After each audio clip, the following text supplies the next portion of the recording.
જૂનાગઢના શીતલનગરમાંથી એક દુઃખદ ઘટના સામે આવી છે, જેમાં પતિ પત્ની વચ્ચેના ઝઘડાને પગલે બંનેએ આત્મહત્યા કરી લીધી છે। દાંપત્ય જીવનમાં પતિ પત્ની વચ્ચે અવારનવાર નાના મોટા ઝઘડાઓ થતા હતા। જૂનાગઢના 39 વર્ષીય સતીશ પરમાર, જેમણે 18 વર્ષ પહેલા ગીતાબેન સાથે લગ્ન કર્યા હતા, 23 ડિસેમ્બરે પોતાના ઘરમાં આત્મહત્યા કરી લીધી હતી। પરંતુ પતિના આ દુઃખદ અંતથી માત્ર 2 દિવસ બાદ ગીતાબેને પણ પતિના વિરહમાં દ્રવિત થઈ ગળાફાંસો ખાઈ જીવ આપ્યો છે। મૃતક મહિલાના ભાઈ જિગ્નેશ રાઠોડે જણાવ્યું કે મારા બનેવીએ ગત 23 ડિસેમ્બરના નાની અમથી બાબતમાં આત્મહત્યા કરી લીધી હતી, જેના 2 દિવસ પછી મારા બેને પણ મારા બનેવીના વિરહમાં ગળાફાંસો ખાઈ આત્મહત્યા કરી લીધી છે।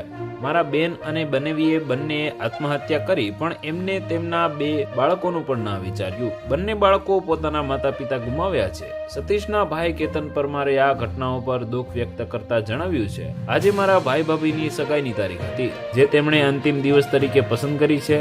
હું લોકોને અપીલ કરું છું કે જીવનમાં ક્ષણિક ક્રોધ અથવા ઝઘડાઓને કારણે કોઈ નિર્ણય ન લેવો જોઈએ।